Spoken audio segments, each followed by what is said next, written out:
Here we are, folks, another month, another Inside Infinite update, and the one I've been looking forward to since it was announced last month, a breakdown of the world of Halo Infinite, and the work that will bring Zeta Halo to life. Today's issue features campaign art lead Justin Dinges, gameplay director Troy Mashburn, and world design lead John Mulkey. Dinges has been working with 343 for 10 years now, working on multiplayer maps for Halo 4 and campaign environments in Halo 5. Mashburn started in 2017 with sandbox design, and Mulkey joined 343 in 2018 with the design team. As with previous updates, these gentlemen start by laying out their guiding principles, the themes and keywords that they use to set and reach their goals and visions. For the environment, the two keywords are legacy and simplicity, or in other words, evoking the classic Halo aesthetic, moving away from the overly busy designs of Halo 5 especially, while updating those classic designs for the modern era. And we can see with the art samples provided that the team is absolutely nailing this aspect of Halo Infinite. I loved the aesthetic established in Halo 4 for the most part, but Halo 5 took things a bit too far in a lot of places. Looking specifically at the Forerunner aesthetic, Halo 4 introduces more lively architecture to reflect the world of Requiem. It's ethereal and mysterious, alien though not entirely unbelievable. Halo 5 dials things up to 11, and for me, it too often did not work. We can see with the renders provided in this update that the team is absolutely nailing this middle ground of the classic simple architecture without completely throwing out the ideas brought forth in 343's previous works. I think this is best seen in the screenshot seen here, featuring a beautiful Forerunner temple, evocative of something straight off of Alpha Halo or Installation 08, but featuring a floating tower with some extra Forerunner flair a la Halo 4. I won't lie, this has me extremely excited, and I'm so happy to say that again. We can even see the fruit of these design goals with the sniper rifle being held by the Chief, featuring elements of the SRS-99 Series 5 of Halo 4 and 5, but with some of the more conservative design considerations of the classic sniper rifle. I wish this was something 343 had tried to achieve with the Chief's armor, but I digress. Also, I am loving this HUD design. I don't think I've talked about this at all, but one thing I really loved about Halo 4 and 5 was the new approach to HUD design. It felt advanced and a step up from previous games, but not overly busy. There was a ton of detail in the HUD, but it wasn't distracting. 343 have certainly pulled back here compared to their previous games, but not so much that we're completely reverting to something bland or boring by modern standards. I also love that they got rid of the inside the helmet stuff Halo 4 introduced. I was never a particular fan of that.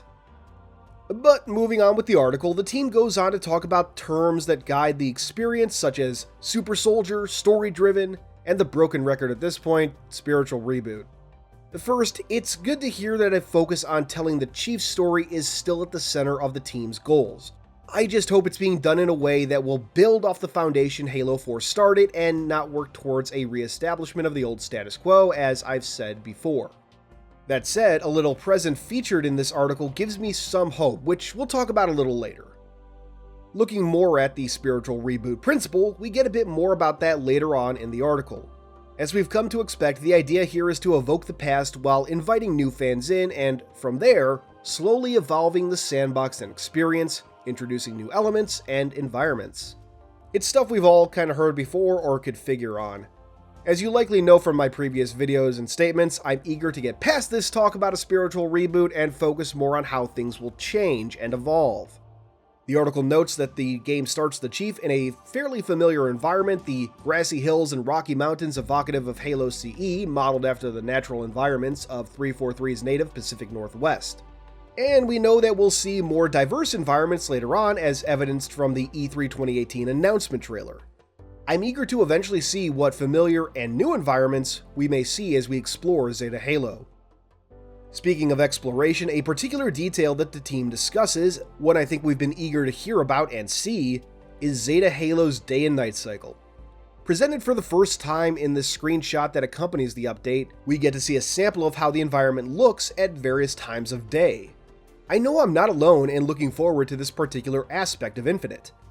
Although one thing that concerns me, and others I'm sure, is how Halo's previous experiences have taken time of day into consideration when crafting certain levels to set a particular mood or feeling.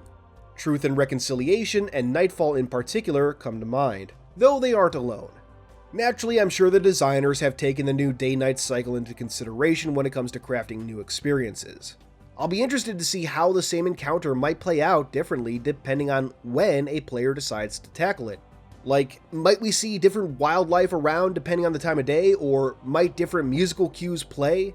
Justin Dinges in particular talks about how approaching a Forerunner Spire might feel different when approaching during the day rather than the night. Peaceful and serene versus ominous and threatening. So these considerations are there.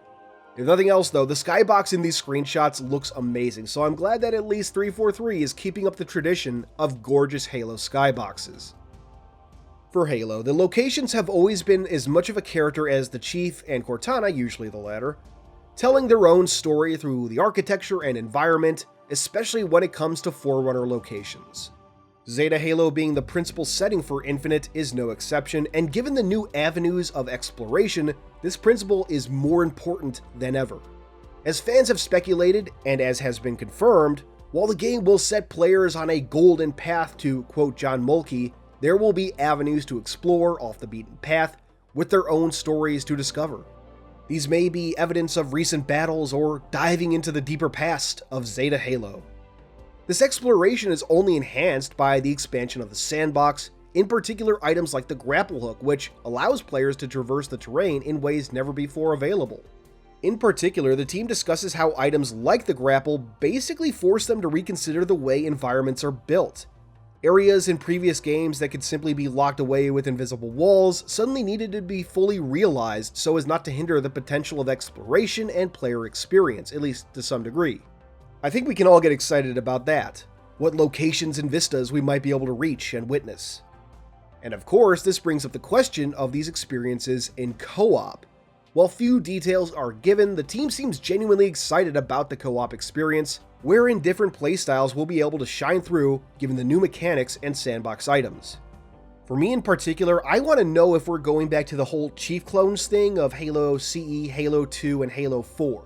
Something I love about Halo 3 and Halo 5 especially is that you're not just a clone of the Chief, you are canon characters accompanying him. I don't think that's going to happen this time around, but that would be cool if it did.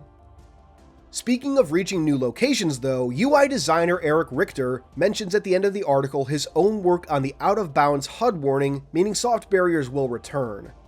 This is a feature I, and I know many others, have not been fans of since it was introduced in Halo Reach. That said, Eric notes that he tried to make his HUD warning both informative and immersive, even noting his love for the lore. I'll be curious to see the fruits of his labor. If 343 can actually nail a lore-sensible HUD out-of-bounds warning, I may actually enjoy it to a degree, or at least hate it less. We'll see. Wrapping up this latest Inside Infinite issue are some Tales from the Trenches featuring people from different teams talking about what has them excited. In particular, Michael Score, the Forge lead designer, expresses his excitement to Halo Infinite's Forge mode being put through its paces. I can't wait to get our first look at that. Closing out the article is a brief section written by Head of Creative Joe Staten, again building up the hype for Infinite's campaign.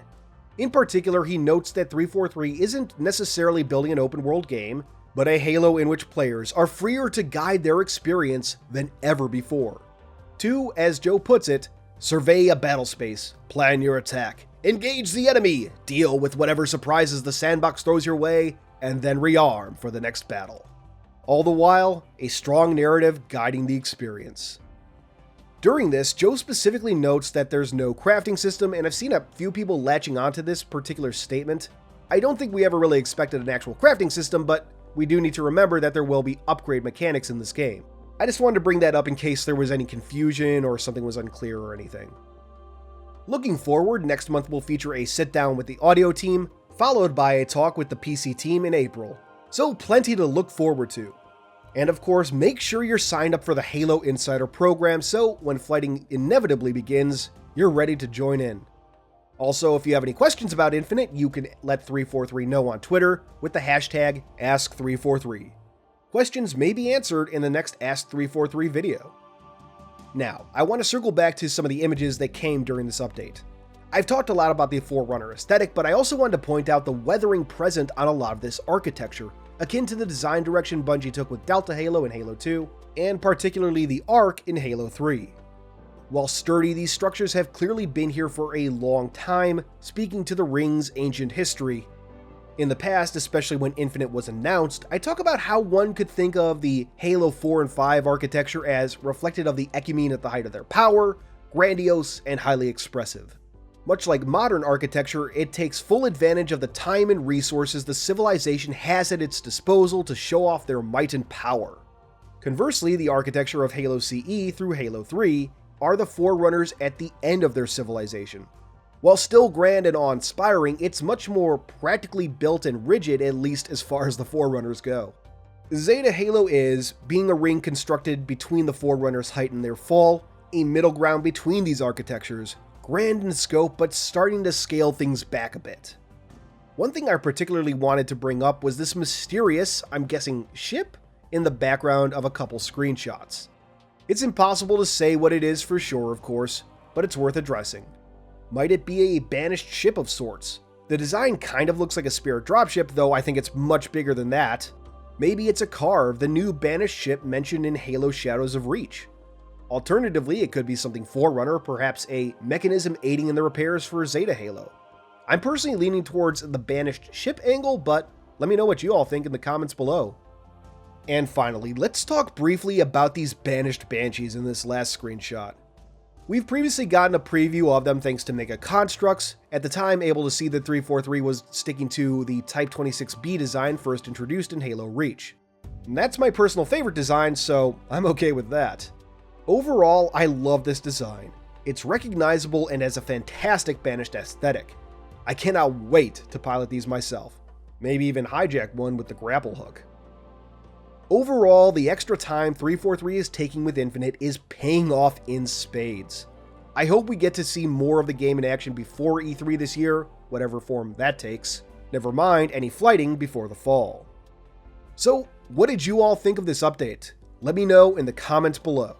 And before we go, I know there's something you all want me to talk more about here, and that's the new audio that came with this update. Don't worry, I didn't miss it or forget about it. I just want to make a dedicated video for that, so look forward to it. Until that time, this has been Halo Canon.